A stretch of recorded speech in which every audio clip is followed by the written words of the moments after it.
네, 안녕하세요. 알아두면 쓸모있는 세금사전 조봉기 세무사입니다. 네, 이번 시간에는요, 홈택스를 이용해서 전자세금 계산서를 발행하는 방법에 대해서 알려드리려고 영상을 준비했습니다.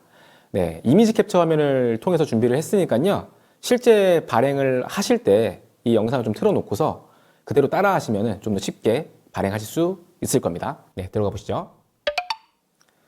네, 일단 첫 번째, 홈택스 로그인 하기입니다. 네, 홈택스 로그인 먼저 진행해 주시면 됩니다. 로그인 진행해 주시면 되고요. 세금 계산서를 발행하기 위해서는요, 그냥 아이디 비번으로 로그인하시면 안 되고요. 반드시 공동인증서로 로그인을 해주셔야 됩니다. 만약에 공동인증서가 등록이 안 되어 있으신 분들 같은 경우에는 먼저 홈택스에다가 전자세금용 공동인증서를 등록을 하신 이후에 진행을 해주시면 되겠습니다. 로그인이 됐습니다. 되시면은 이 상단 메뉴 중에 조회 발급이라는 항목이 있어요. 이 조회 발급을 클릭을 해주십니다.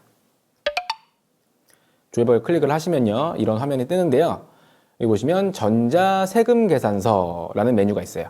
가운데 있죠. 전자세금계산서 메뉴 중에서 발급을 클릭하시면요, 그 하위 메뉴들이 나오거든요. 이 중에서 되게 쭉 있죠. 건별 발급부터 해서 수정 발급, 일괄 발급 쭉 있는데 저희는 이번에 건별 발급으로 진행을 해보겠습니다. 한 건 발행하시는 거예요. 네, 건별 발급을 클릭을 하시면 이 화면이 뜰 거예요. 이게 전자세금계산서 발급을 위한 최초 화면이라고 보시면 됩니다.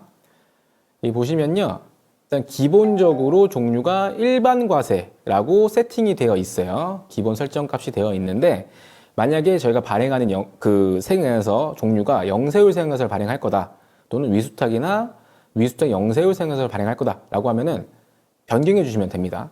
근데 일반적으로 저희가 이제 일반 과세 사업을 한다고 가정을 하고서 일반 세금계산서를 발행한다, 이렇게 가정을 하고 진행을 해보겠습니다. 일단 공급자 정보, 공급자는 이제 저희를 말하는 거겠죠.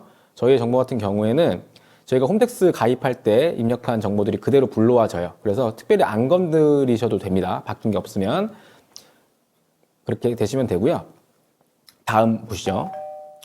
네, 그 다음에는 공급 받는 자, 저희의 거래처가 되겠죠. 거래처 정보를 입력해 주시면 되는데요. 세금계산서 발행하시기 전에 거래처한테 이제 사업자 등록증을 먼저 교부를 받으실 거예요.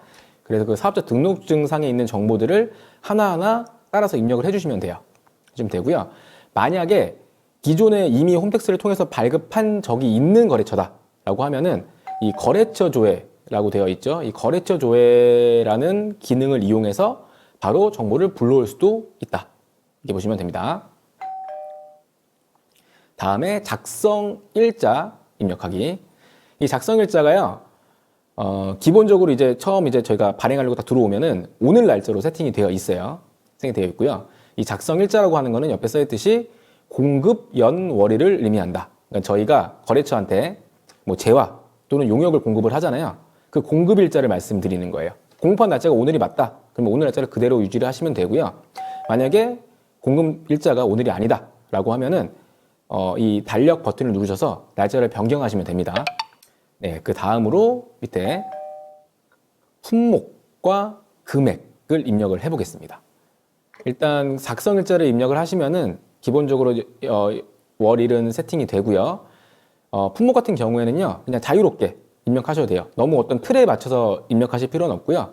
본인의 어떤 우리 회사에서, 우리 사업에서 제공하는 재화 또는 용역에 대한 성격을 그대로 자유롭게 입력하시면 됩니다. 그리고 금액을 입력하실 때에는 여기 수량, 단가, 그 다음에 공급가액, 세액 이렇게 있잖아요. 수량과 단가를 입력을 하시면은 공급가액과 세액이 자동적으로 계산이 돼요. 그렇게 입력을 하셔도 되고요. 또 한 가지가 이 계산이라는 항목이 있어요. 뒤에 보시면 저 계산을 클릭을 하시면요, 이렇게 팝업창이 뜹니다. 이 팝업창을 통해서요, 저희가 총 이제 거래처한테 받아야 되는 돈이 있잖아요. 부가세 포함해서 그 금액을 자연스럽게 입력을 하시면은 계산 누르시면은 알아서 공급가액과 세액을 분리를 시켜줘요. 이렇게 해서 확인 버튼을 누르시면은 해당 금액이 입력이 된다, 이렇게 보시면 됩니다. 네, 전부 다 입력을 하면은 다시 한번 그 내역이 맞는지 확인을 하시고요. 그다음 밑에 보시면 현금, 뭐 수표, 어흠, 뭐 외상미수금 이렇게 되어 있어요.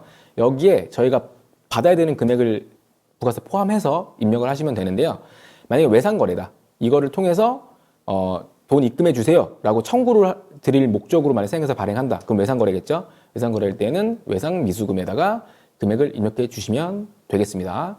그리고 옆에 보시면은 이 금액을 청구함, 이 금액을 영수함 이렇게 두 가지가 있어요. 처음 발행하실 때 이거를 좀 물어보시는 분들 많이 있으신데 청구라고 하는 건 말 그대로 외상거래일 때 말씀드리는 거예요. 이 돈 보내주세요 라고 하는 청구서의 어떤 기능으로서 이 세액회사를 활용한다 라면은 청구를 체크해 주시면 되고요. 만약 이미 돈을 받았어요. 받아서 영수증으로서의 어떤 역할로서 이 세액회사 발행을 하는 거다. 그러면은 이미 받았으니까 청구할 필요는 없죠. 영수를 체크해서 주시면 되겠습니다. 다 이상이 없이 입력이 되었다라고 하면은 발급하기를 누르시면 됩니다. 발급하기 누르시면요. 다시 한번 공동인증서 화면에 뜰 거예요. 팝업창이. 뜨면은 거기서 세금, 전자세금용 공동인증서를 클릭하셔서 비밀번호 입력하신 다음에 확인 누르시면은 발급이 완료가 된다. 이렇게 보시면 돼요. 네. 오늘 준비한 영상은 여기까지고요.